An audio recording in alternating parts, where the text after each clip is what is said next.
Halo, semangat pagi semuanya. Selamat datang di podcast Eureka yang pertama dengan judul PMO dan Pacaran Sehat. Nah, hari ini kita akan mendiskusikan topik ini bersama dengan Kak Okli Ayohan yang merupakan seorang Master NLP Counselor. Selamat datang, Kak. Terima kasih Kak Joshua. Semangat pagi teman-teman semuanya, Eurekans, dan juga Kak Joshua. Thank you banget ya buat waktunya, dan thank you udah mau menonton podcast kita yang pertama kali ini. Dan topiknya menarik banget loh Kak Joshua, PMO dan pacaran sehat. Emang sebenarnya apa kaitannya ya PMO dan pacaran sehat? Nanti kita bahas ya. Tapi sebelum kita ngebahas lebih lanjut, sebenarnya menurut Kak Joshua, PMO itu apa ya? Jangan-jangan masih banyak yang belum tahu nih, PMO singkatannya apa nih gitu. Oh, kalau PMO itu singkatannya dari Porn, Masturbation, and Orgasm. Oh, oke. Wah, bahasa Inggrisnya bagus ya, Kak Joshua ya. Mungkin kalau ditranslatein pakai Google Translate, ini artinya apa Kak ya? Pornografi, masturbasi, dan orgasme. Orgasme. Oke. Wah, thank you Kak Joshua. Memang hebat ya bahasa Inggrisnya nih ya. Mengalahkan Google Translate nih ya. Bener banget ya. Jadi, pornografi, masturbasi, dan orgasme. Sebenarnya, kenapa itu jadi penting untuk dibahas sekarang dan kenapa ini jadi viral ya Kak Joshua ya? Kenapa jadi viral? Mungkin karena akhir-akhir ini kayak ada kasus yang berhubungan sama PMO ya. Kayak salah satunya ada kasus yang anak memperkosa adik dan ibunya sendiri. Serem banget Karena ya. iya betul, karena efek dari nonton pornografi sih. Ada juga guru yang memperkosa muridnya sendiri. Bahkan dia bukan cuma sekedar guru, tapi dia kepala sekolah. Oh. Jadi kayak menyalahgunakan wewenangnya dia gitu ya? Iya betul. Iya, ya memang itu juga jadi salah satu berita-berita viral sekarang ya, dan juga ini jadi satu concern juga. Kenapa? Karena ini terjadi di kalangan kita semua gitu. Dan ini sebenarnya kenapa penting juga dibahas, karena itu ada dalam diri kita loh. Kita nggak mungkin menghilangkan nafsu seksual atau dorongan seksual kita, karena kan itu namanya kita ada hormon, namanya kita juga normal ya teman-teman ya. Tapi ketika kita udah ada dorongan, ya kita dipicu lagi dengan PMO itu, akhirnya membuat ada orang-orang yang nantinya jadi dirugikan gitu kan. Apalagi kalau tidak sesuai dengan norma misalnya, atau bertentangan dengan hukum, atau terjadi kayak misalnya tadi pelecehan atau pemerkosaan. Nah itu akan menjadi efek depannya nggak baik ya buat si korbannya juga, maupun buat karirnya si pecandu PMO ini gitu ya. Jadi penting banget nih ya. Tapi sebenarnya ngomong-ngomong, pornografi itu apa ya? Kalau Kak Joshua, kira-kira pornografi itu apa sih menurut Kak Joshua? Pornografi itu mungkin kayak hal-hal erotis yang ditampilkan, bisa dalam bentuk video, bisa dalam bentuk gambar, bisa dalam bentuk komik, film, atau hal-hal lainnya ya. Tarian juga mungkin bisa gitu. Oh banyak ya jadinya ya. Iya. Tujuannya untuk apa tuh erotis itu? Mungkin bisa untuk meningkatkan gairah seksual, atau ya sekedar untuk mengekspresikan apa ya, kayak seni gitu. Tapi itu menurut saya. Kalau dari Kak Okli gimana? Oke, jadi ini menarik ya. Sebenarnya kita ngebahas kayak gini, kita santuy aja nih guys ya. Kenapa? Karena itu happen di diri kita, dan kita kalau makin kita nggak ngebahas kan makin nanti kita jadi misalkan melakukan dengan cara yang salah, atau bahkan terjebak ya gitu ya. Misalkan tabu, nggak mau dibahas, tapi cari tahu sendiri gitu ya. Jadi tenang aja guys, kita feel free akan diskusi di sini, dan juga mungkin Kak Joshua juga dengan wajah saintisnya mungkin bisa lebih lebih rileks ya Kak Joshua ya. Nggak apa-apa ya Kak Joshua ya. Iya. Oke. Nah jadi bener ya kayak kata Kak Joshua, jadi ini bisa tarian, bisa macam-macam gambar ya kan, atau mungkin video gitu ya. Tapi sebenarnya kalau kita lihat asal katanya, ini dari dua kata ya. Yang pertama porn. Porn ini dari bahasa Yunani ya. Tulisannya porne gitu ya, tapi bacanya tuh porn gitu. Nah itu artinya adalah pelacur. Oh. Pelacur loh, ya kan? Nah pelacur dan graphos. Graphos tuh artinya tulisan atau gambar-gambar. Nah jadi kalau digabungin nih ya, graphian atau graphos dan porn itu artinya adalah tulisan atau gambar-gambar yang menggambarkan pelacur. Tapi sebenarnya ada hubungannya nggak dengan pelacur yang aslinya sekarang? Karena nggak ada ya, gitu kan. Nah, cuman kalau mungkin ditarik arti katanya ya, sekarang pornografi ya betul. Segala gambar, tulisan, atau tari-tarian, apapun itu ya media yang disajikan, itu yang digunakan untuk meningkatkan gairah seksual. Sebenarnya itu, ya kan. Nah, makanya sebenarnya kalau dipakai di tempat yang tepat mungkin itu bisa menjadi sebuah benefit sebenarnya. Tetapi ketika dipakai di tempat yang nggak tepat, ya itu akan seperti tadi yang Kak Joshua ceritakan ya gitu. Oke. Terus kira-kira kalau menurut Kak Joshua udah ada pornografi, sebenarnya tujuan dia dibikinnya pornografi buat apa sih? Tujuan mungkin kayak yang tadi saya sempat bilang kali ya, kayak untuk mengekspresikan seni atau yang paling kelihatan sekarang diperjualbelikan sih. Gitu. Apanya tuh diperjualbelikan? Ya, konten-konten ya, jadi konten-konten yang berbau pornografi, entah itu di video atau entah itu di komik atau entah itu di gambar-gambar gitu. Mungkin itu yang diperjualbelikan. Jadi bisnisnya gitu ya? Iya. Dibisnisin gitu ya? Iya. Oke. Karena kan kayak di Jepang juga itu juga jadi salah satu apa ya, industri yang cukup gede di Jepang. Oh gitu. Oh, Kak Joshua pernah ke Jepang untuk meneliti Enggak ini sih, ya? enggak sih. Maksudnya sempat lihat aja gitu di artikel. Oh, oke, yes. Wah, ini pengetahuan Kak Joshua luas banget ya di sini ya, sampai ke Jepang gitu kan. Nah, bener banget ya. Jadi tujuan pornografi seperti Kak Joshua bilang, pertama sebenarnya ekspresi seni dan budaya. Jadi kalau kita lihat zaman-zaman dulu ya, zaman kerajaan Romawi atau Yunani gitu ya, atau bahkan sebelumnya lagi ya, zaman sejarah, prasejarah gitu ya, kita melihat bahwa sebenarnya tuh ada tulisan-tulisan atau gambar-gambar gitu ya di gua misalkan gitu ya, entah ada hubungan misalkan oral seks dengan sesama jenis atau lain jenis gitu ya. Terus juga ada gambar-gambar erotis lah gitu ya, telanjang atau nudity gitu ya, ketelanjangan, patung-patung. Kalau kita lihat kan di Eropa ya, misalkan kayak patung King David misalnya gitu ya, atau mungkin patung-patung malaikat yang anak kecil itu yang kencing gitu kan. Iya. Mungkin nggak ada maksudnya untuk meningkatkan gairah seks, tapi kan ada bentuk ketelanjangan di situ sebagai ekspresi dari seni dan budaya di situ. Nah, itu sebenarnya ketika ada dorongan gitu kan, dan itu disalurkan dalam bentuk seni dan itu menjadi sebuah karya yang diakui ya, bisa dinikmati gitu secara seni gitu. Nah, itu kan menjadi sebuah penyaluran yang sehat. Nah, tetapi ada juga yang misalkan selain itu sebagai media untuk menyembah gitu ya. Ada agama-agama tertentu atau dewa-dewa zaman dulu gitu ya. Ada dewi seks ya kan, ada dewa kesuburan, dewi kesuburan. Nah, itu juga ada hubungannya dengan media penyaluran ekspresi dari seni dan budaya itu. Nah, itu yang pertama sih Kak Joshua. Jadi betul sih kata Kak Joshua ya. Nah, yang kedua ternyata setelah udah ekspresi seni dan budaya adalah edukasi seksual. Jadi kalau zaman dulu kan juga mau edukasi nggak ada video ya. Jadi kan pakai gambar. Nah, kalau di Jepang tuh ada yang namanya tuh shunga ya. Bacanya tuh betul nggak ya? Shunga atau gimana ya bahasa Jepang nih ya, Kak Joshua yang wibu nih bisa lebih tahu. Bisa jadi dibacanya bener shunga. Bener, karena ya? kan kalau komik di Jepang dibacanya manga. Manga. Oh, bukan mangap ya? Bukan. Bukan ya. Oke, jadi ini sampai penonton-penonton dia pada ketawa di sini. Oke. Iya, bener banget ya. Jadi shunga kali ya bacanya ya. Nah, mungkin teman-teman atau Yurekans juga bisa ngelihat ya, nanti cari mungkin kalau dicari ya mungkin ada juga sih gambar-gambarnya ya shunga. Tapi ini tujuannya tuh sebenarnya untuk edukasi seksual ya. Nah, jadi itu ada juga. Nah, lalu yang ketiga sebenarnya untuk terapi nih, ya kan? Oh, terapi. Nah, baru tahu kan? Kok pornografi bisa untuk terapi gitu ya? Yes, betul banget.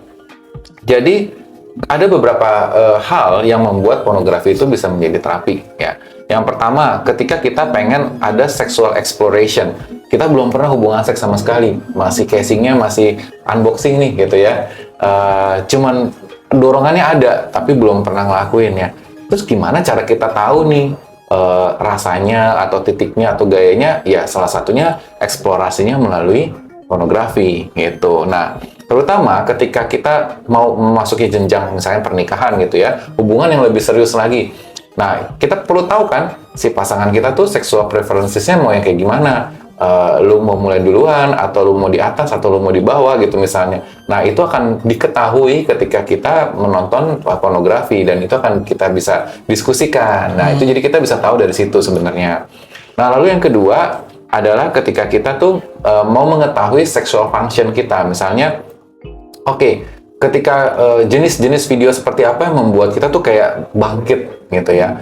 atau titik-titik kerangsangan seperti apa kayak G-spot kita atau apa titik-titik yang bisa membuat kita jadi merasa nyaman, itu akan didiskusikan juga dengan pasangan ketika kita sudah melihat pornografi itu ya. Dan yang ketiga, desensitization. Nah, desensitization itu maksudnya adalah gini, ada kejadian-kejadian di mana norma-norma masyarakat pada zaman itu sangat tabu terhadap seksual. Jadi si anak dari lahir kecil gitu ya, nggak boleh ngelihat cewek netek misalnya gitu kan, itu nggak sopan, nggak boleh nonton cium-ciuman di TV, ditutupin matanya gitu kan, sangat rigid, strict ya, pokoknya orang tuanya tuh nggak boleh ada hubungan seksualitas gitu ya, dan tabu untuk membicarakan hal seksualitas, sehingga itu masuk tuh ke dalam mental map-nya anak itu, dan anak itu merasa oke, saya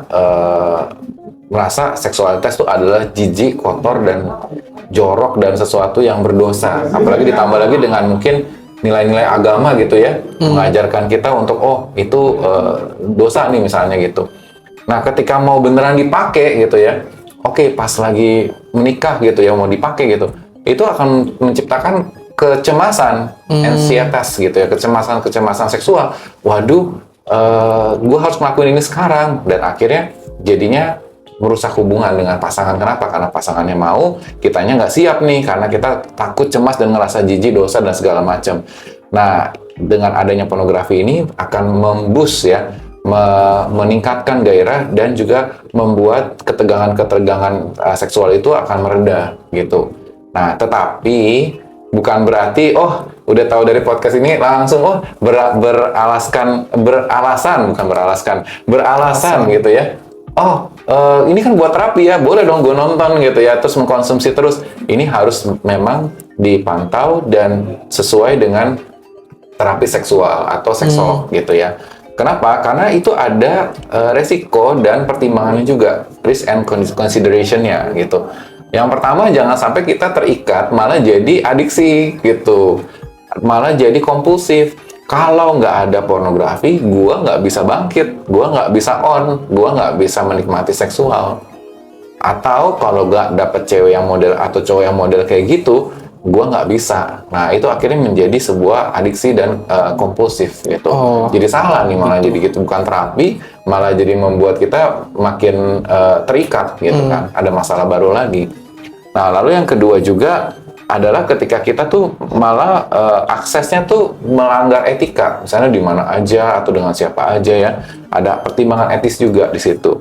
Dan yang ketiga adalah ekspektasi yang tidak sesuai atau distorsi expectation, distorted expectations. Jadi kita akan ngelihat kan, kalau di video porno begitu langsung nge-seks, langsung bisa begini, langsung tancap dan langsung selesai, langsung ada gairah dari pasangannya. Ternyata pas dipraktekin beda tuh gitu ya. Pas dipraktekin kok pasangannya tuh perlu cuddling dulu misalnya, perlu slow to warm up dulu, nggak langsung gitu kan. Jadi kok beda banget ya, mulai nggak sabar gitu kan. Atau pokoknya aku harus punya pasangan yang seperti ini, seperti yang preferensi aku di bokep gitu ya, di pornografi gitu. Jadi ketika dapat pasangan yang mungkin mirip-mirip tapi nggak pas, nggak persis gitu ya.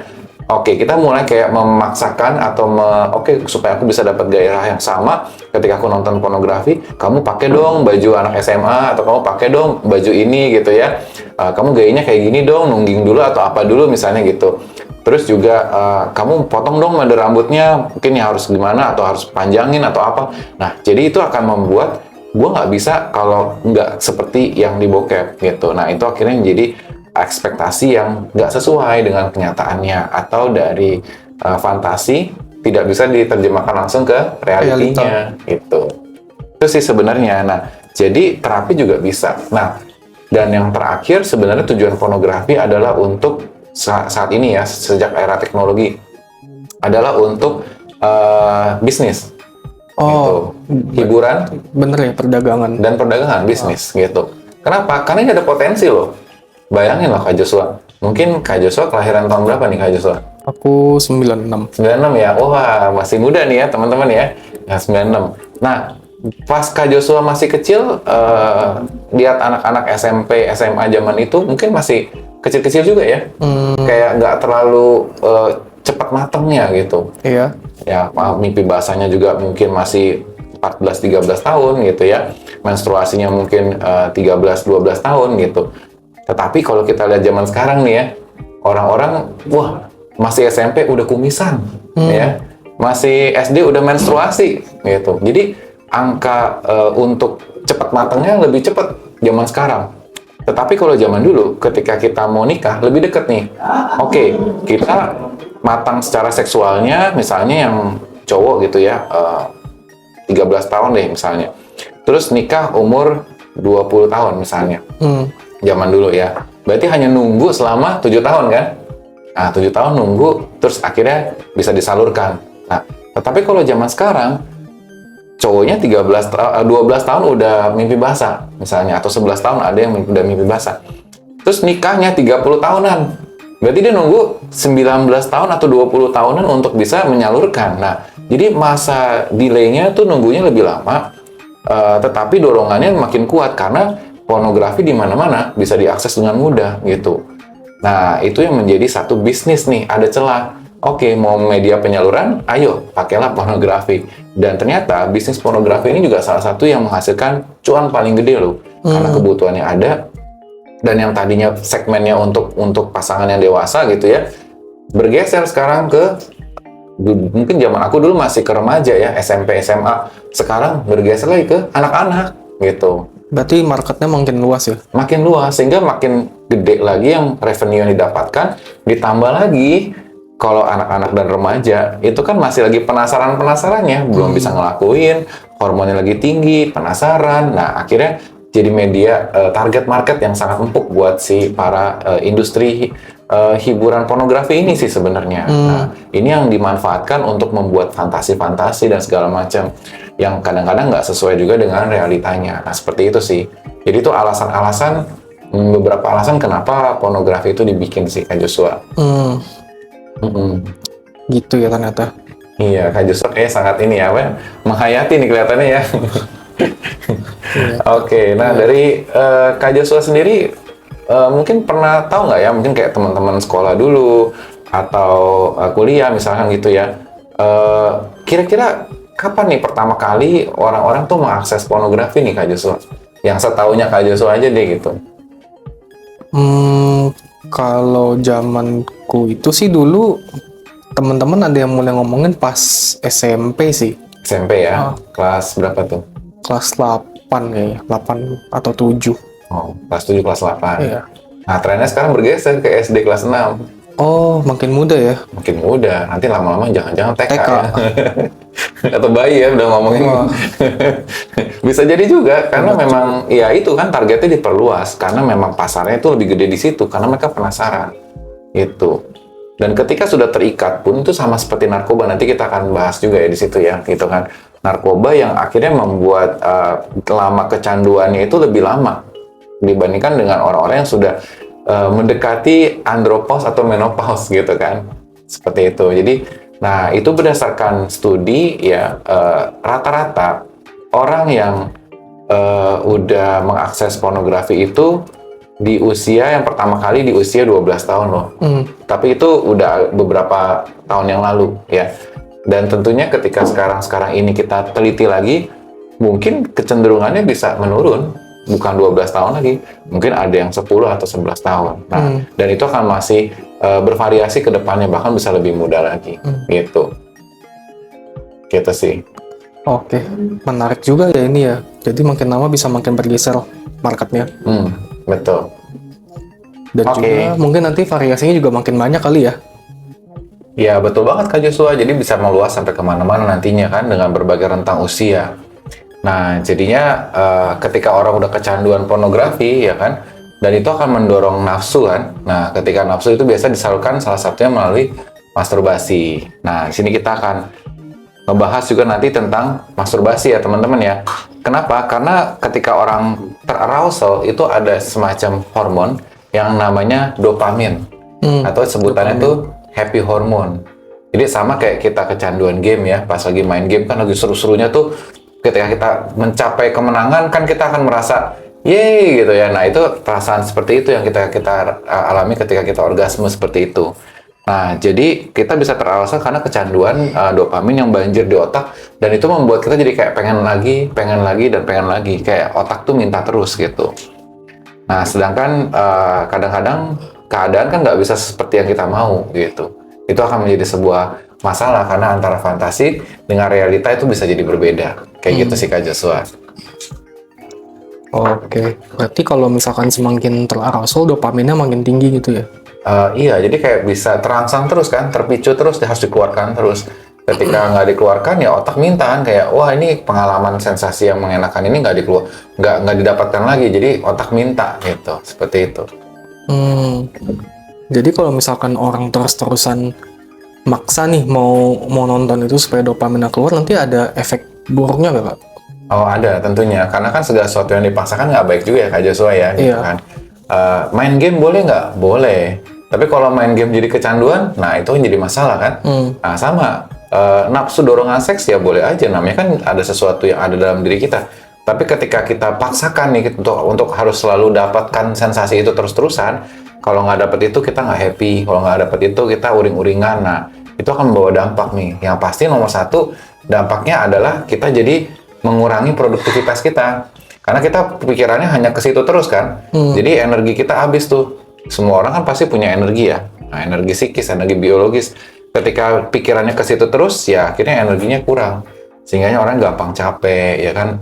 Terus produktivitasnya juga jadi berkurang. Seperti itu sih. Nah, terus kedua, karena dia udah kebiasa nih ya, dengan satu jenis tipe pornografi gitu ya. Ketika dia nonton hal sama setelah berulang-ulang, dia akan mengalami kayak udah biasa. Jadi dia harus ningkatin lagi nih, kayak wah mungkin gayanya yang lebih heboh lagi gitu ya. Terus mungkin kayak ke arah lebih misalkan BDSM atau apa gitu. Jadi lebih sadis lagi atau lebih tinggi lagi kualitasnya. Jadi dia perlu arousal lebih lagi supaya dia bisa dapatkan efek yang sama atau lebih. Seperti itu. Mirip kayak kecanduan narkoba juga gitu.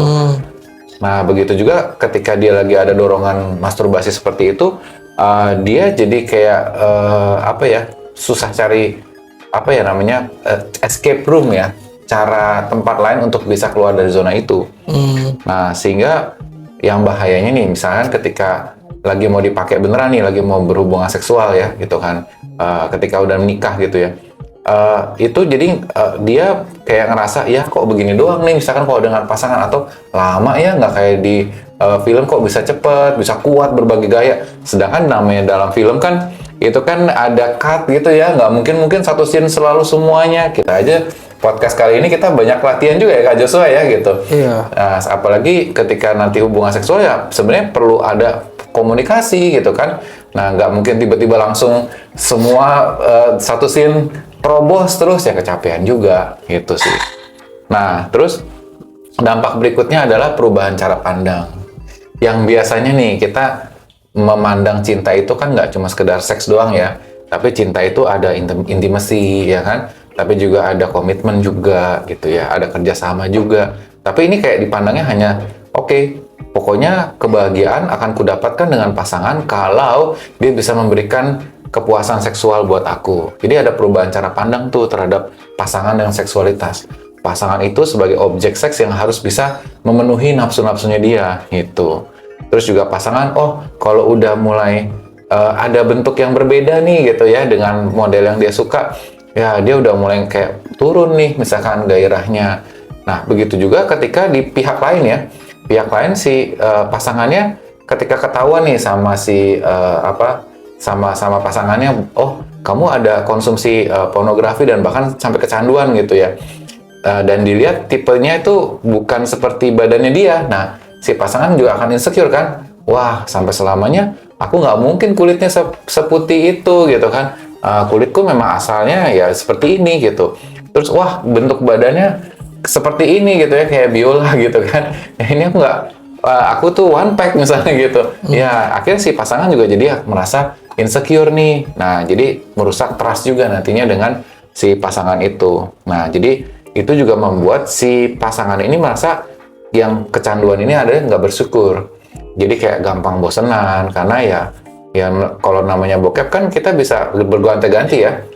Tapi kalau namanya pasangan kan itu terus gitu. Bahkan mungkin melakukan dengan gaya yang sama terus. Nah, itu akan menjadi sebuah rasa bosan dan merasa kayak nggak bersyukur nih. Kayaknya kok malah pasanganku ada aja kurangnya, mengurangi rasa bersyukur. Padahal mungkin di sisi seksualitas yang ini memang dia kurang. Tapi ada sisi lain yang dia mungkin tidak bisa didapatkan dari bokepnya aja gitu. Mungkin seperti itu sih dampak dari kecanduan pornografi sih.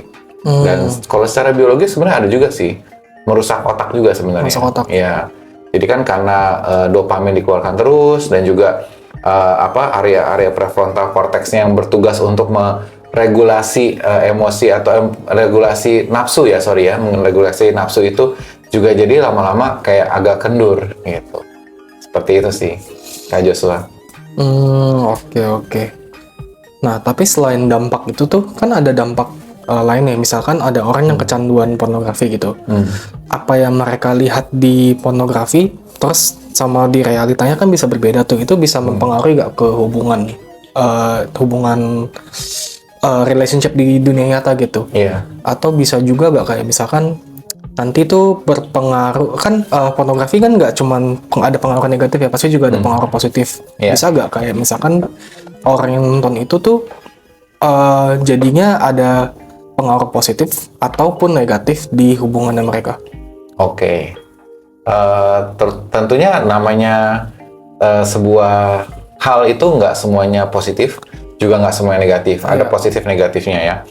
Kalau misalkan kita mengkomunikasikannya dengan pasangan gitu ya, gue suka nih gaya yang kayak gini, kayaknya menarik juga, nanti kita coba atau apa gitu ya. Ada diskusi ya antara pasangan, atau kita terbuka juga sama pasangan nih, gue suka loh tipe cewek atau tipe cowok yang kayak gini gitu ya. Ya it's okay, sepanjang kita ada keterbukaan dan kita tidak terpaku dengan pokoknya sumber kebahagiaan gue adalah ketika gue dapetin cewek atau cowok yang model kayak gini. Selain nggak kayak gini ya nggak bisa deh gitu. Nah itu juga jadi satu tantangan juga. Tapi kalau kita udah ada komunikasikan, bahkan mungkin pasangan juga jadi bisa, kamu sukanya yang kayak gini ya, mungkin jenis gaya atau titik rangsangan kamu yang kayak kamu lebih merasa sensitif atau nyaman kalau kamu diginiin ya misalnya gitu. Jadi dia tahu juga kan bentuk komunikasinya gitu. Nah seperti dalam terapi tadi kan. Tapi kalau sebaliknya nih misalnya antara fantasi sama realitanya ya, kita lihat pokoknya aku harus bisa ke-arouse gitu ya kalau gayanya ini gitu, dan harus durasinya kayak gini sama kayak yang di bokep misalnya gitu. Sedangkan yang namanya aslinya kan pasti nggak cuma sekedar seks doang ya, di situ ada komunikasi yang sebelum mulai seks kan pasti ada ngobrol dulu, ada mungkin manja-manja dulu, ada cuddling dulu seperti itu. Nah itu yang membuat jadi berbeda gitu, sehingga persepsi bahwa seks itu harus cepat, seks itu harus sensasional, seks itu harus ada orgasmenya gitu ya. Padahal nggak semuanya selalu begitu juga gitu. Nah itu akan mempengaruhi persepsi dan akhirnya bisa merusak hubungan juga. Kenapa? Karena ada tuntutan yang tadi kan, sexual pressure bahwa lu sebagai pasangan gua, kok lu nggak bisa memenuhi ini sih gitu kan? Kan lu pasangan gue, mau gue coba sama yang lain. Nah itu kan jadi kayak ada satu ancaman gitu kan, wah semakin insecure nih pasangannya gitu kan. Akhirnya trust-nya mulai terganggu di situ. Nah itu jadi pengaruh sih ke pasangannya juga gitu. Oke. Jadi kalau misalkan udah berpengaruh ke pasangannya nih, mereka bisa gak ada kemungkinan untuk lari ke hal yang lain gitu kalau misalkan gak tercapai? Kan fantasi sama realitanya udah nggak sejalan tuh. Iya. Nah, ini pertanyaan bagus ya Kak Joshua ya. Sangat mungkin terjadi, bisa banget gitu. Namanya sebuah hubungan kan harus sama-sama mau ya. Jadi nggak cuma sebuah belah pihak, sepihak doang. Sebuah belah pihak, sepihak doang ya, sebelah pihak doang gitu. Yang satunya mau mengajak pasangannya untuk melihat sisi yang lain. Tapi yang satunya lagi nggak mau. Pokoknya saya maunya seperti yang bisa memuaskan saya seperti di bokep. Nah, itu juga nggak terjadi ya. Tapi kalau dua-duanya mau, bisa kita untuk mengeksplorasi hal-hal yang di luar, bukan berarti kita tabu seks ya, boleh. Kita diskusikan hal seksual gitu kan. Kita sukanya yang kayak gimana. Tapi ada sisi-sisi lain yang membuat kita tetap bisa merasa puas dalam hubungan. Contohnya, ada tempat-tempat kenangan kita bersama, ada kejadian-kejadian lucu atau kejadian adventures yang pernah kita alamin bersama, ada pujian-pujian, terima kasih ya, dulu aku lagi susah kamu bantu aku atau apa gitu ya. Jadi kita bisa melihat sisi lain dari pasangan itu, jadi nggak cuma sekedar seksualitasnya aja, tapi kita bisa ngeliat, oh ternyata pasangan kita tuh ada sisi yang bagusnya juga yang bisa memuaskan dan membantu kita. Gitu sih, Kak Joshua. Oke. Nah, mau nanya juga nih, kalau misalkan jadinya udah sama-sama bener-bener nggak ketemu nih jalannya kemana? Iya. Ada gak mereka pelariannya gitu dari hal-hal kayak kecanduan pornografi itu nanti bisa mengarah kemana? Iya, betul. Sebenarnya jadi pro kontra ya. Kadang ada orang bilang, kalau kita tidak bisa melampiaskan secara norma, sesuai dengan norma atau secara menghindari sexual transmitted disease ya udah salurkan aja dorongan seksual itu melalui masturbasi gitu ya. Betul.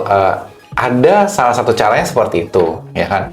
Tetapi itu bukan satu-satunya cara ya guys, gitu. Bukan satu-satunya, berarti gue kan lagi healthy way gitu kan. Ya kenapa nggak boleh? Boleh aja, asal jangan jadi kecanduan berikutnya. Karena kan pornografinya lepas, tapi masturbasinya bagaimana? Ada loh orang bisa masturbasi tanpa pornografi kan, gitu kan. Karena memang sudah kecanduan juga sama gitu.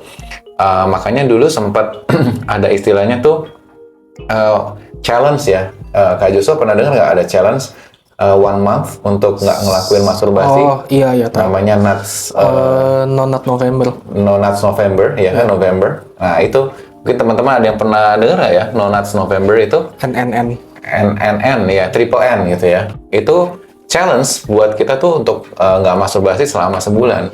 Tujuannya sebenarnya ya itu ya kan. Ada dorongan seks, ya kan nggak mungkin sexual drive selama 1 bulan ya nggak ada gitu ya. Tetap ada, tetapi kita bisa mengalihkan selain masturbasi itu dengan kegiatan-kegiatan yang lain sehingga gunanya untuk meningkatkan sensitivitas kita juga nanti ketika kita melakukan hubungan seksual baik itu sendiri dengan masturbasi atau dengan pasangan kita. Karena kalau terlalu sering banget gitu ya, berkedok gitu ya. Ini healthy way, tapi sehari bisa sampai 2 kali ya kan, atau setiap jam bahkan gitu ya, karena healthy way gitu kan. Akhirnya juga sama, kembali lagi menurunkan produktivitas karena yang dipikirkan hanya masturbasi, sehingga ketika kita ngelakuinnya pun juga, kayaknya ya udah terlalu sering, masturbasinya keinginan naik, tapi sensitivitasnya jadi turun gitu loh. Jadi supaya bisa gairah seksual dan kepuasan seksual itu bisa tercapai lebih enak, itu akan lebih baik kalau memang tidak terlalu sering gitu. Jadi kita bisa ada jedanya. Salah satunya betul, jadi masturbasi. Salah duanya adalah ya itu, mungkin kita bisa kerjakan proyek bareng misalnya gitu ya. Kan ini kita pacaran nggak cuma sekedar seksual, tapi kita pacaran mau dibawa kemana? Misalnya nggak langsung harus pernikahan ya, tapi misalnya yuk kita buka usaha bareng, yuk kita ada masalah ekonomi, ada masalah pengembangan diri, ada masalah keluarga, kita mau pencapaian diri supaya kita bisa membuktikan kepada keluarga besar bahwa kita tuh bisa hubungan kita itu positif gitu ya. Ya itu bisa kita rajut bersama. Apa yang kamu butuhkan dari aku, apa yang aku butuhkan dari kamu sebagai sebuah kebutuhan selain seksual itu ya. Mungkin kita butuh untuk word of affirmation. Nah ini ada kaitannya juga nanti dengan webinar kita ya Kak Joshua ya. Kita akan bahas tentang love language gitu kan. Butuh kebersamaan, gue lagi pengen ditemenin dong. Lu nggak usah banyak ngomong, ya lu temenin aja. Dengan lu temenin, gue ngerasa nggak sendirian, gue ngerasa gue punya quality time sama lu dan gue ada support gitu. Sometimes ada orang-orang yang butuh seperti itu sih, gitu. Dan banyak hal lainnya sih sebenarnya bisa kita lakukan selain sekedar cuman ya seks kita perlu, tapi ada variasi lain yang bisa kita lakukan selain seks doang. Itu sih. Kayak gitu sih Kak Joshua. Menarik juga ya. Kalau misalkan dijelaskan lebih lanjut, bisa nggak? Misalkan kayak kenapa sih orang jadi akhirnya lebih milih untuk masturbasi gitu? Terus kayak biasanya kegiatannya tuh apa yang dilakukan sampai bisa mengarah ke sana? Oke, oh ini detail ya Kak Joshua ya, keren. Oke, oh ini pada seger semua nih ya, makin ngomongin soal gini nih ya, para penonton makin matanya membelalak semua nih. Oke, sebenarnya kita lihat dulu dari definisinya dulu ya. Kalau masturbasi itu dari definisinya adalah sebenarnya sebuah kegiatan ya, aktivitas yang dilakukan untuk merangsang gitu ya, organ genital kita secara sendirian gitu. Jadi kayak pemuasan seksual secara sendirilah gitu sebenarnya. Nah, jadi kalau dibilang sebenarnya kenapa kita mau ngelakuin itu, karena yang pasti yang pertama ada dorongan seksual.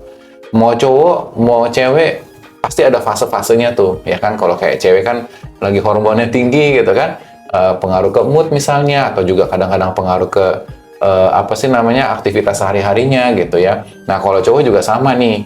Terutama cowok itu lebih pikirannya memang dorongannya seksualnya lebih tinggi karena hormonnya kan testosteron ya. Testosteron tuh emang lebih agresif ya kan, lebih hormonnya kayak lebih menggebu-gebu terhadap hal-hal yang berbau dengan seksualitas. Nah, ketika dorongannya itu tinggi, lagi ada fase-fasenya misalnya hormon itu tinggi atau mungkin udah lama nih misalnya kita nggak terlalu mikirin seksualitas atau kita nggak masturbasi misalnya gitu ya, atau istilah zaman sekarangnya coli gitu ya. Nah, akhirnya itu muncul tuh bisa ada dorongan seksual ke arah itu, ya kan? Jadi pertama dorongan seksual. Nah, kedua, masih ingat kan pesannya Bang Napi ya? Jadi sebenarnya ini bukannya kejahatan sih, enggak. Cuman kan kadang-kadang perilaku itu muncul, itu terjadi bukan karena ada niat, tapi karena adanya Kesempatan. betul banget kan Joshua. Jadi kadang-kadang kita nggak ada niat nih ya, bangun pagi, matahari gitu kan bersinar terang cerah gitu ya. Terus tiba-tiba ngulet-ngulet dulu di ranjang gitu ya. Pas lagi ngulet-ngulet ya kan mau scrolling dulu deh, buka handphone gitu ya kan. Aktivitas pertama yang dibuka handphone kan gitu. Udah buka handphone, terus mulai lihat misalkan kita punya sosmed gitu ya. Memang mungkin kita tidak mencari yang berhubungan dengan itu, tapi misalkan di X kita atau Twitter kita gitu ya, atau mungkin di Facebook atau Instagram kita, tiba-tiba ada yang menyarankan gitu kan, ada sesosok yang menggairahkan. Nah, tiba-tiba bisa ada dedek yang bangun gitu kan, atau bergairah. Nah, akhirnya lihat-lihat kiri kanan, udah keadaannya mendukung, terus tidur di kamar sendirian, nggak ada orang tua, papi mami nggak di rumah misalnya gitu ya, ya adalah. Jadi kenapa nggak dilakukan aja ya, soalnya juga udah lama juga nih misalnya. Nah itu jadi kesempatannya ada, tetapi akan berbeda ketika akses itu nggak mungkin. Misalnya ketika kita lagi di satu perkemahan misalnya rame-rame ya kan, walaupun mungkin dorongannya ada nih, tapi ya kan lagi rame-rame nggak mungkin gitu. Nah jadi itu juga mengakibatkan orang tuh bisa melakukan masturbasi juga. Terus yang ketiga ya kan, misalnya ketika ada hal-hal yang tidak bisa terpuaskan dalam kehidupan, dalam kenyataan. Misalnya ya tadi hubungan, kebetulan gue punya pasangan itu yang kaku misalnya, ngomongin seksual aja rigid, nggak mau gitu kan. Jadi ya jangankan ngomongin seksual, pelukan aja nggak mau gitu kan, dia nggak peluk balik atau apa gitu ya. Iya, sedangkan kebetulan si dianya ini tipe orang yang mau physical touch misalnya dan butuh gitu. Iya, akhirnya ya tidak tersalurkan kan. Nah, cara sehatnya ya sambil ngebayangin, akhirnya tersalurkan juga. Seperti itu sih kurang lebih Kak Joshua penyebabnya ya. Ya kalau dari masturbasi sih seperti itu sih. Mungkin bisa ditambahin satu lagi kali ya. Mungkin nih kayak masturbasi ini buat anak-anak ya, atau remaja gitu kan. Ini salah satunya juga disebabkan karena self-exploration. Self-exploration tuh misalnya kayak gimana tuh Kak? Misalnya nih, kayak anak-anak itu kan kalau lagi mandi gitu ya, kadang dia pakai sabun gitu kan, atau dia lagi menggosok, terutama tiba-tiba menggosok kemaluannya gitu ya, tiba-tiba kok dirasa enak nih gitu kan, kok dirasa kok kayak ada sensasi yang berbeda, kan jadi ada menemukan sesuatu yang baru dan dia nggak tahu itu namanya apa gitu. bukan gosip ya, makin digosok makin sip ya gitu ya. Nah ini benar-benar bisa sampai orgasme gitu. Jadi anak kecil pun juga sebenarnya bisa melakukan masturbasi dan bisa juga orgasme, tetapi ketika belum puber ya tidak mengeluarkan semen atau cairan mani gitu. Kayak gitu. Jadi itu salah satunya juga disebabkan karena lagi pengen self exploration. Oh, berarti dengan self exploration ini jadi mereka tuh kayak paham sendiri ya gimana caranya. Iya, betul. Jadi ada yang kayak gitu. Tidak ngeliat bokep, tidak diajarin sama temen, dikasih tahu sama orang, tapi ya secara nggak sengaja ketemu gitu. Ada kasus-kasus kayak gitu ya. Misalkan anak wanita gitu ya, masih kecil, suka menggosokkan di sudut meja gitu kan. Atau suka lagi baru bangun tidur anak laki-laki gitu ya, suka pegang-pegang gitu kan, tetapi itu tidak dalam rangka oh saya itu pengen melakukan hubungan seks, enggak, cuman lagi bereksplorasi, enak ya, asik ya, kok ada sensasi yang berbeda ya gitu. Nah biasanya tuh suka ditanggapi oleh orang tua atau yang ngelihatnya yang orang dewasa tuh panik gitu kan, kenapa nih kok anak kecil udah mulai mikirin seks. Sebenarnya bukan mikirin seks, tapi dia sedang bereksplorasi, ternyata ada bagian yang enak ya. Nah, mungkin pendidikan seks tuh perlu dilakukan dari dini supaya anak-anak tuh tahu nih bagian mana yang boleh dipegang, bagian mana yang enggak, ya kan? Ini namanya apa, di tempat mana. Jadi nggak sembarangan dia pegang-pegang kelaminnya di depan umum seperti itu, karena kan anak-anak kan. Gitu. Oke. Jadi selain self exploration, jadi untuk kayak sex education juga penting ya untuk penting banget, betul, karena it's inside us gitu ya, itu ada di kita gitu, nggak mungkin kita bilang itu kita jangan ngomongin gitu. Semakin kita bikin ini tabu ya kan, apalagi zaman sekarang ini juga bisa gampang diakses gitu kan, kolom pencarian aja bisa di hide gitu ya, bisa disembunyikan kan gitu ya, password bisa berlapis-lapis gitu kan, dari yang pola, dari yang pin, dari yang wajah, banyak banget gitu ya. Jadi nggak mungkin orang tua akan selalu ngecekin terus. Nah yang paling penting kesadaran itu harus timbulnya tuh dari dalam diri, bukan karena ada mami papi, ada orang tua, ada guru, kita behave. Tapi begitu mereka semua nggak ada ya, dan nggak ada CCTV, nah kita udah jadi monster gitu ya. Jadi kita harus cari tahu dulu, dan supaya juga tidak ada orang-orang yang kasarnya memanfaatkan kita lah, kasarnya dengan kayak mencabuli gitu kan, karena kita nggak tahu nih tentang pendidikan seksnya kan, sehingga dia langsung dipegang-pegang, oke aja, dianggap kasih sayang, padahal sebenarnya bukan. Terus juga ini juga sama satu lagi, misalnya perilaku seks yang tidak aman ya.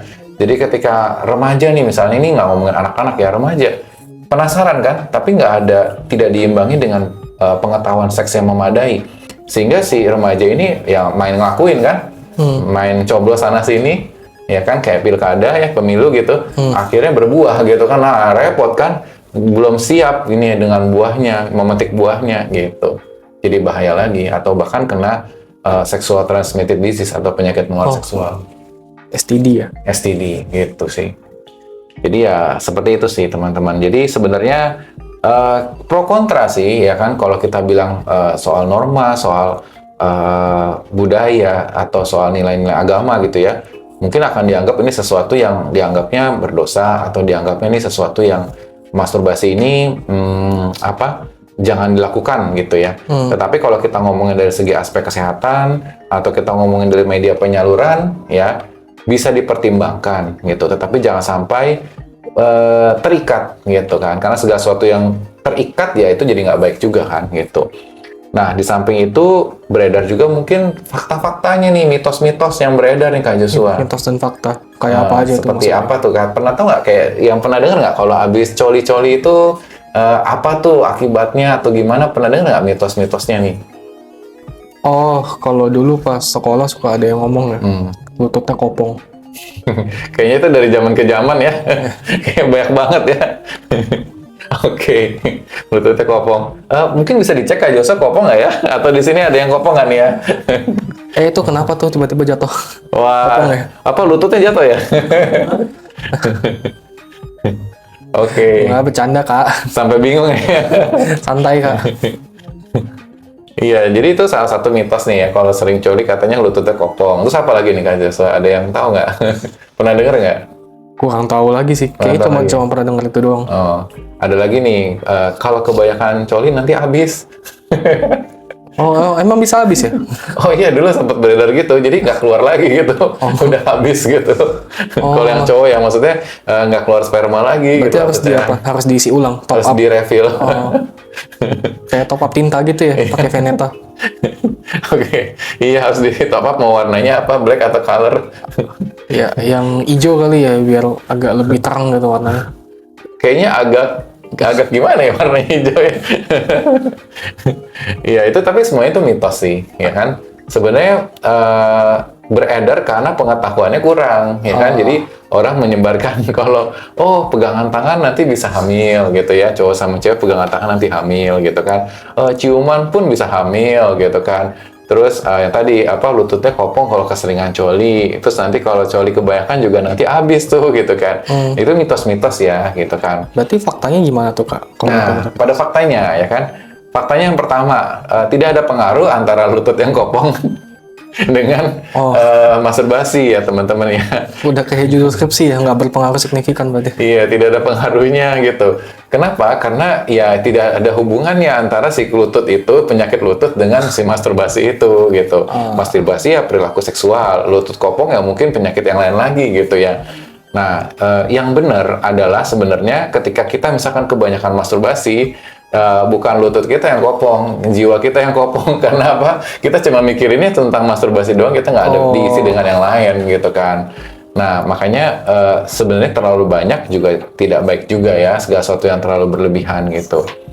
Nah, terus berikutnya lagi kalau misalkan kalau masturbasi bisa mengakibatkan kehamilan atau pegang tangan juga mengakibatkan kehamilan.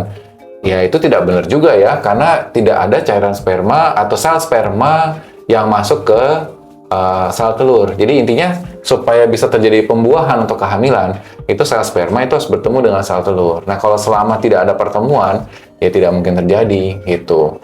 Jadi kalau orang bilang, aku berenang di kolam renang, terus aku masturbasi di kolam renang, atau aku mengeluarkan cairan mani gitu ya, terus nanti ada cewek yang lewat, ceweknya jadi hamil gitu ya. Nggak segampang itu, karena ketika cairan sperma itu keluar, dia ada waktu ya kan, nggak lama sih ya, waktu yang ketika dia udah keluar di dalam udara bebas seperti ini, dia akan mati, nggak kuat gitu. Apalagi di dalam kolam renang, isinya itu udah cairan kaporit, ya mati lah gitu, kena kimia. Dan kalau nggak salah, kayaknya harus ini ya, kayak kondisinya tuh agak hangat gitu ya, surroundingnya. Lebih tepatnya kayak hampir hampa udara dan ya ada suhu tubuh manusia gitu. Jadi tidak segampang begitu ketemu begitu keluar langsung bisa hamil, nggak segampang itu. Yang proses normal aja susah untuk bisa hamil gitu kan, apalagi proses kayak di luar seperti itu gitu ya. Ya, jadi memang butuh suhu yang tepat, situasi yang tepat gitu kan, dan hampir hampa kan, hampir ya kan di dalam kan gitu. Terus tadi apa lagi ya? Bisa habis ya kan. Sebenarnya ketika masturbasi bukannya bisa habis, tetapi memang cairan yang keluar jadi makin sedikit. Karena kan kita kayak ibaratnya ada tong di dalam tubuh kita ya, di dalam namanya itu kan kelenjar prostat gitu ya. Ketika itu penuh, ya itu akan keluar kan. Dan keluarnya juga bisa jadi banyak gitu. Tetapi ketika udah dikeluarin banyak dalam pertama kali ejakulasi, baik itu lewat mimpi basah atau lewat masturbasi, ya yang berikutnya lagi kalau kita lakukan dengan jangka waktu yang dekat, misalkan mungkin di hari yang sama atau beda cuma 1 hari, ya mungkin keluarnya jadi lebih sedikit. Karena belum sempat bereproduksi yang cukup banyak lagi gitu. Nah, dan seterusnya. Nah, kenapa kok kelihatannya kok bakal semakin sedikit nih? Apalagi kalau kita misalkan colinya 1 hari berterus-terusan 2-3 kali gitu ya. Karena ya baru dikeluarin, belum sempat bereproduksi lagi gitu. Tetapi ketika kita udah tunggu jeda seperti NNN itu ya mungkin akan keluarnya jadi lebih banyak. Nah, setelah udah keluar, kalau kita keluarin lagi mungkin jadi lebih dikit lagi. Sebenarnya yang lebih tepat seperti itu. Jadi, selama kita masih ada hormon atau kita masih belum andropause atau menopause gitu ya, kita tuh tidak akan kayak semacam kehabisan gitu. jadi nggak kayak kosong gitu, nggak seperti itu ya. Kurang lebih gitu sih Kak Joshua, mitos dan fakta ini ya. Mitos dan fakta. Oke, berarti kan tadi kita udah bahas P itu pornography, terus M yang barusan masturbation. Nah, berarti ada satu lagi nih yang belum Apa dibahas tuh ya satu lagi ya? yang O-nya. O-nya. Oakley. Oakley. Oke. Oke, apa yang mau dibahas dari Oakley? Bukan lah. Ini soal orgasm. Oh, orgasm. Apa sih itu maksudnya orgasm? Oh, orgasm. Orgasm kalau istilah gampangnya enak-enak. Enak-enak. Kenapa pada ketawa? Ya memang enak kan? Kalau seksual itu tidak enak berarti bahaya nih. Perlu ke dokter kan? Gitu. Ya, enak-enak. Jadi artinya ketika kita udah kerangsang, ya jadi masturbasi kan tindakan merangsang. Masturbasi itu belum tentu orgasme, belum tentu orgasme, ya kan? Bisa aja kita cuman coli tapi nggak sampai, ya kasarnya nggak sampai keluar gitu ya, nggak sampai ejakulasi atau nggak sampai berdenyut-denyut misalkan seperti itu. Nah, ketika kita udah sampai klimaks gitu ya, dan udah sampai puncaknya dan ditandai dengan ritmik ya kan, gerakan ritmik dari otot ya kan, dari otot organ kelamin gitu kan. Nah, itu namanya orgasme ya kan, baik cowok maupun cewek seperti itu. Jadi itu yang namanya orgasme ya. Oh, jadi orgasme tuh kayak gitu ya. Kalau misalkan untuk mencapai suatu orgasme itu biasanya harus atau wajib dilakukan kah via aktivitas seksual atau ada hal lainnya gitu yang bisa dicapai supaya bisa mencapai ke sana? Oke. Jadi sebenarnya kalau dalam tujuan dari aktivitas seksual, sebenarnya ketika kita mencapai orgasme itu kayak semacam keberhasilan gitu ya. Berarti kita berhasil, walaupun sebenarnya dalam aktivitas seksual tuh nggak selalu harus orgasme gitu. Tetapi ketika kita ada orgasme itu ada sebuah kepuasan yang kayak semacam kemenangan atau kepuasan yang didapatkan gitu, keberhasilan yang didapatkan seperti itu sih. Nah, cuman ketika dipaksakan ya kayak, oh pokoknya setiap kali kalau aku berhubungan seksual atau dengan pasangan gitu ya, itu aku harus mencapai klimaks gitu ya, atau dia harus bisa aku puaskan sampai orgasme. Nah, itu jadi ada sebuah pressure, tekanan gitu, bahwa si pasangan itu harus bisa orgasme karena aku, atau aku harus bisa membuat dia orgasme. Nah, itu yang membuat jadi ada kecemasan lagi gitu ya. Kalau dia nggak orgasme aku gagal dong, aku salah dong, ya aku nggak memuaskan dia dong gitu. Nah, itu akhirnya bisa berefek juga ke depannya. Seperti itu sih Kak Joshua. Oke. Kalau begitu misalkan nih kayak mereka ada kekhawatiran takut nggak tercapai gitu orgasmenya. Bisa nggak dari mereka kayak sama-sama komunikasikan supaya sama-sama enak gitu? Oh, bisa banget. Karena tipe orang juga beda-beda ya. Ada yang langsung agresif gitu kan. Pokoknya langsung serobot. Nggak mau pakai lama, to the point gitu kan.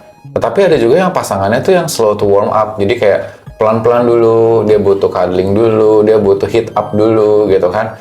Nah, setelah udah gitu suaranya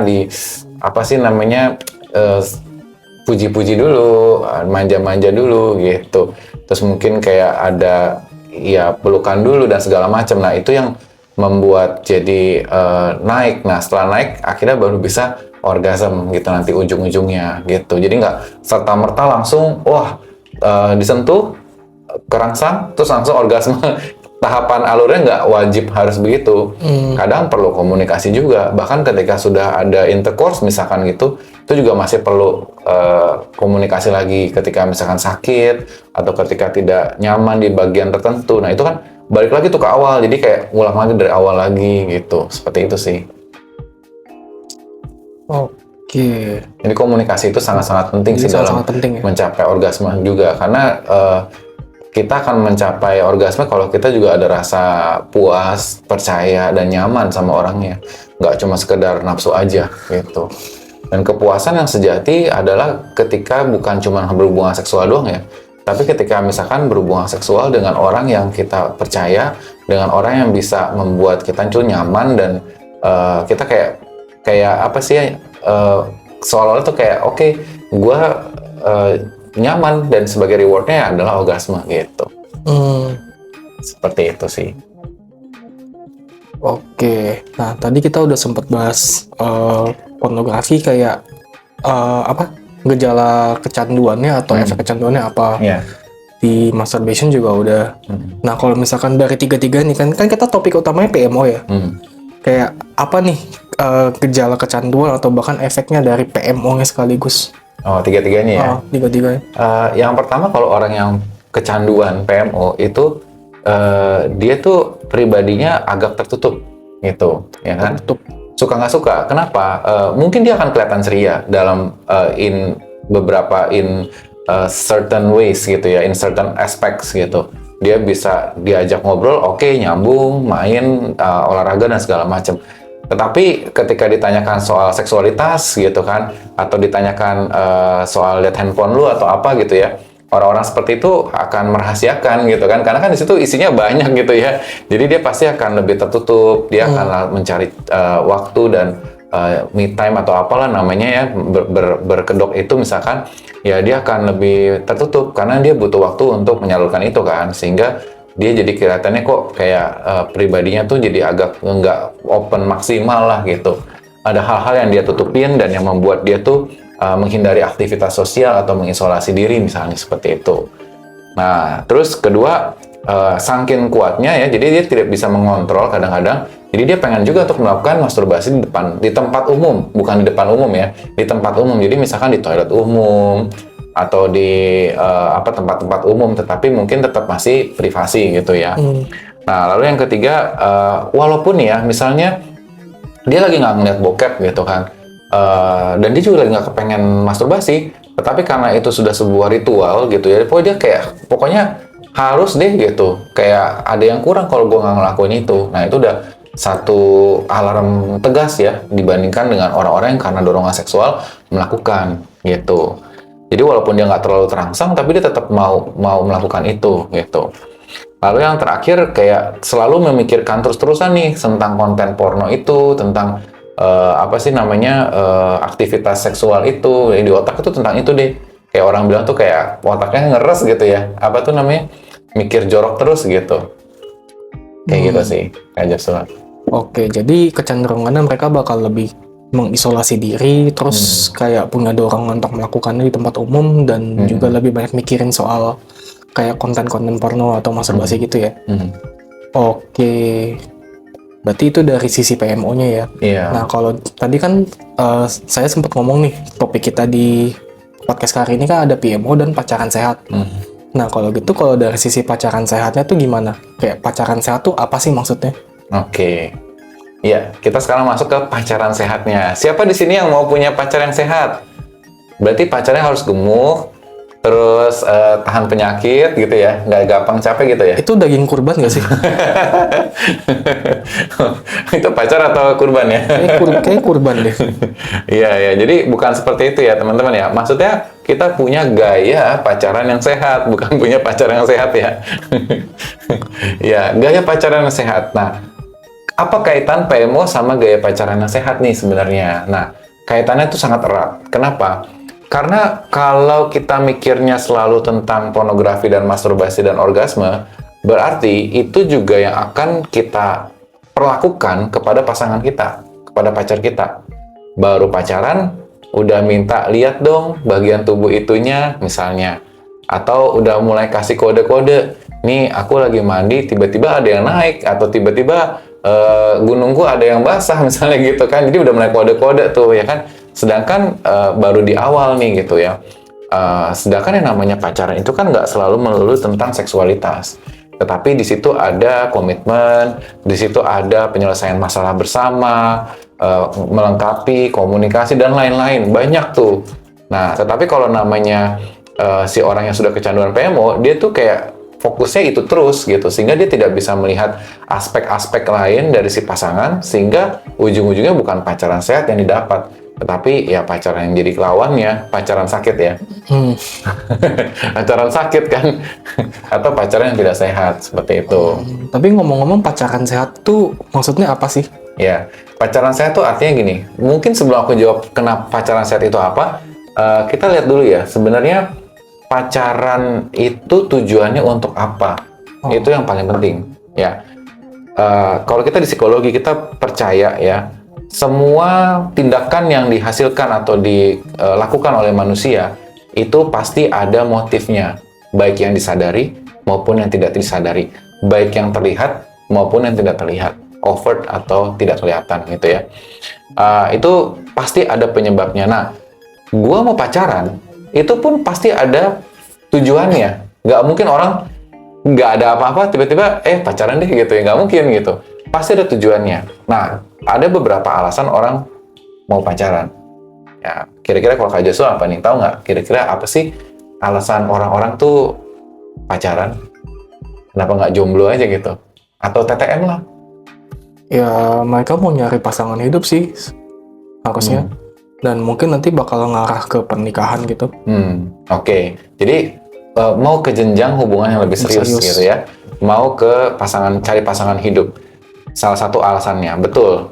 Karena kita nggak mungkin, manusia itu diciptakan tidak sendirian ya. Jadi pasti ada butuh, entah itu teman, entah itu sahabat, entah itu pasangan.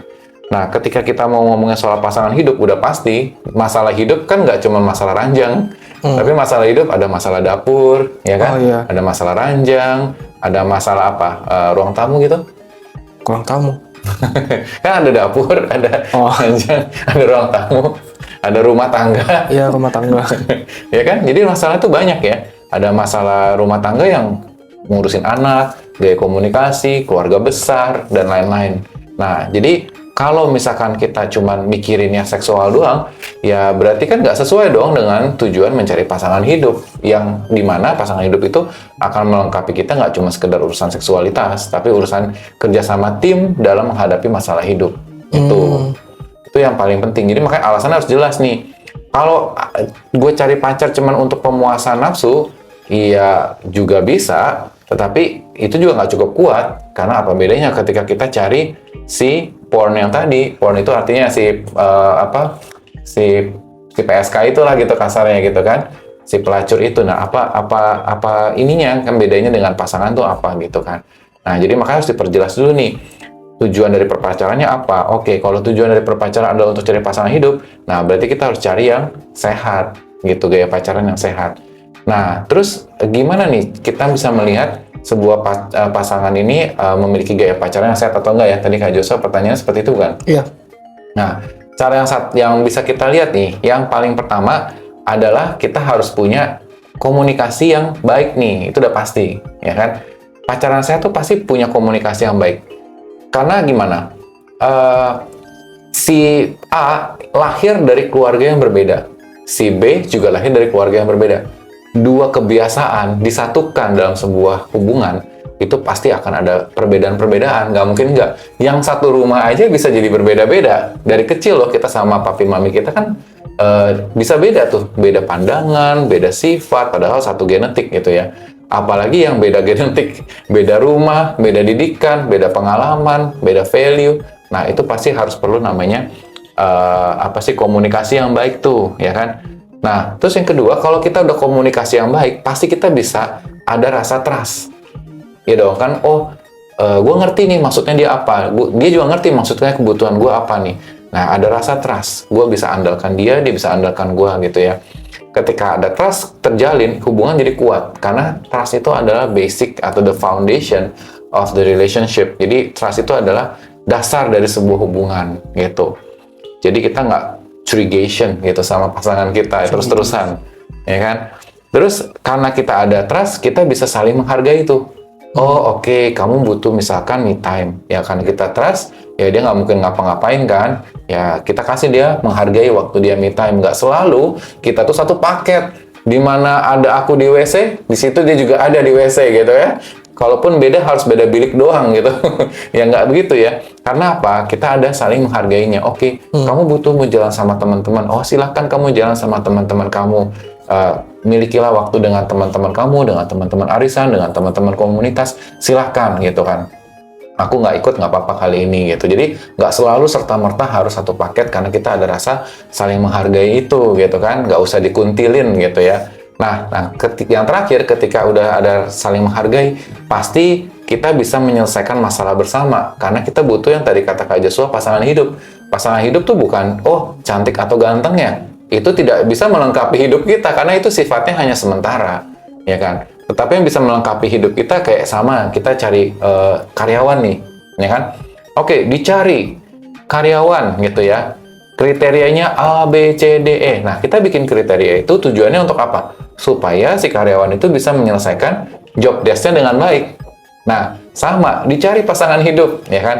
kriterianya A, B, C, D. Nah, kita harus cari tahu lagi, apakah kriteria A, B, C, D yang kita bikin ini cuma berdasarkan lust nafsu semata, atau ini memang untuk memudahkan hidup kita ke depannya. Kalau cuman cantik, berambut pirang, rambutnya tebal, terus sebahu atau sepanjang pinggang gitu kan, terus tinggi berat badannya berapa, usianya berapa, ya itu bisa, tapi itu ujung-ujungnya cuma nafsu kan, last doang gitu ya. Tetapi ketika dia rambutnya jadi panjang, atau dia rambutnya dipotong, atau dia jadi gendut gitu ya, itu gimana tuh, ya kan? Tidak bisa menyelesaikan masalah kita ketika kita jadi pasangan hidup. Nah, tapi kalau dicari orang yang mau berproses bersama, dalam arti suka dan duka ya, terutama duka sih, karena nggak semua orang bisa diajak yang duka ya kan, tapi kalau udah suka semuanya pasti mau gitu kan. Nah, suka dan duka, ketika gue lagi down, dia nggak ninggalin loh. Ketika dia lagi down, dia juga nggak ninggalin. Terus kita bisa membuka diri kita apa adanya. Ketika kita lagi jelek marah, ketika kita lagi sedih, ketika kita lagi happy, dia tetap ada, dia tidak meninggalkan kita, walaupun kita juga punya sifat-sifat yang buruk, ya kan, dan kita masih berproses gitu. Dia tidak meninggalkan prosesnya bersama dengan kita. Nah, itu udah satu kode tuh, satu tanda yang centang yang bisa kita lakukan, karena itu kan kita butuh pasangan hidup kan, team up gitu ya. Terus kedua, mau berkomunikasi untuk mencari solusi nih. Setiap kita pasti ada masalah. Nah, gimana nih solusinya? Aku maunya gini, kamu maunya gitu. Jangan terus-terusan ngalah, jangan terus-terusan menang. Ada kalanya kita maju, kamu mundur, kayak kita dancing. Ada kalanya kita muter, kamu diem. Ada kalanya kamu muter, aku diem. Nah, itu semua komunikasi. Sehingga terciptakan namanya win-win solution, bukan win-lose solution. Capek kan kalau kita terus-menerus ngalah? Mungkin 3 bulan, 6 bulan bisa. Kalau seumur hidup kita ngalah, mau nggak hidup kita ditukar untuk sesuatu atau seseorang yang kita akan terus kalah terus-terusan? Ya mendingan kita nggak usah berpasangan kalau kayak gitu, karena kita akan selalu menang sebagai seorang sendiri. Tetapi kalau kita butuh nih pasangan yang menyadarkan kita, menegur kita dan segala macam, kita perlu untuk namanya bermaju, kapan maju, kapan mundur, kapan maju, kapan mundur, kayak gitu sih Kak Joshua. Itu sih ciri-cirinya ya. Jadi yang paling ketara sih adalah bisa menyelesaikan masalah bersama gitu. Kayak gitu sih. Berarti dari gaya pacaran sehat nih, mungkin salah satu yang paling utama tadi ya, bisa menyelesaikan masalah bersama. Jadi nggak cuma dari salah satu sisi yang dominan doang, tapi kayak sama-sama bisa nyari solusi buat ketemu jalan keluar. Iya. Berarti dari situ juga mereka udah harus saling percaya. Karena kalau nggak percaya kan nggak bisa ketemu jalan keluarnya ya. Itu dan tentunya harus perlu ini ya, berkomunikasi dengan baik sama pasangan. Benar. Supaya nggak ada salah paham dan juga bisa saling menghargai. Iya. Punya pasangan dominan itu bukan berarti selalu salah ya. Jadi mungkin kita memang kurang dominan atau kita memang butuh arahan. Ada orang-orang tertentu yang memang punya kepribadian atau karakter itu memang butuh diarahkan, gitu kan. Tidak salah ketika kebetulan ada yang berrol, punya perannya itu lebih mengarahkan. Jadi kan cocok nih kalau dua-duanya diarahkan, ya kamu makan apa terserah, kamu terserah, terus jadi kita kemana terserah, ya nggak ketemu juga kan gitu ya, nggak ada yang ngarahin. Atau dua-duanya dominan ya, aku maunya gini, berantem juga gitu. Nah, ketika kita dapat yang klop, ya boleh juga nggak apa-apa. Tetapi maksudnya dominan ini dalam arti bukan dia selalu mendominasi hidup kita. Pokoknya aku yang selalu ngarahin kamu nggak boleh punya keputusan yang berbeda daripada aku. Nah, kalau itu salah ya? Itu salah, karena itu udah jadi tidak win-win solution, tidak hidupnya orang itu lagi. Tapi kita setelah udah pacaran, kita malah berubah menjadi pribadi yang berbeda karena kita mau nyenengin pasangan kita. Dan terus-terusan itu juga jadi salah. Gitu. Jadi dominan dalam role nggak masalah. Kamu bingung, sini aku yang maju, gitu. Kamu butuh apa? Sini aku yang maju, gitu. Kamu jago di perencanaan, kamu rencanain, aku yang jalanin. Nggak apa-apa juga, gitu kan. Itu namanya team up kan. Kan tim gitu ya, ada kayak kalau bola, sepak bola, ada back, ya kan? Ada striker, penyerang, ya kan? Ya, kalau kita cari pasangan dua-duanya penyerang, gimana itu gawangnya? Kami berantem, aku rebutan bola, kamu nggak boleh, kamu hanya harus aku gitu ya. Dua-duanya back, ya siapa yang nggak nyarain bola nih gitu kan? Salah lu deh gitu kan. Tapi kita harus bisa team up kan. Kapan aku jadi penyerang nih, aku oper bola ke kamu. Kapan kamu jaga gawang dan sebagainya. Itu namanya role. Nggak salah gitu ya. Tapi kalau dominasinya adalah mengatur hidup kita seutuhnya sampai kita nggak jadi diri kita sendiri ya, dan ngambek dan ngancem, manipulasi dan segala macam, nah itu namanya toxic kan. Nah kalau healthy, dia tahu nih ada healthy boundariesnya. Kapan kita bisa campur tangan, kapan kita lepas, kapan ini yang memang wilayah yang perlu aku kemukakan, karena aku nggak suka nih, valuesku nggak seperti ini gitu ya.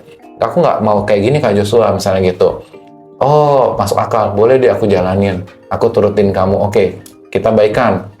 Nah, tapi kapan? Oke, aku memang nggak bisa menuruti hal itu karena misalnya kamu hobinya bola misalnya gitu ya.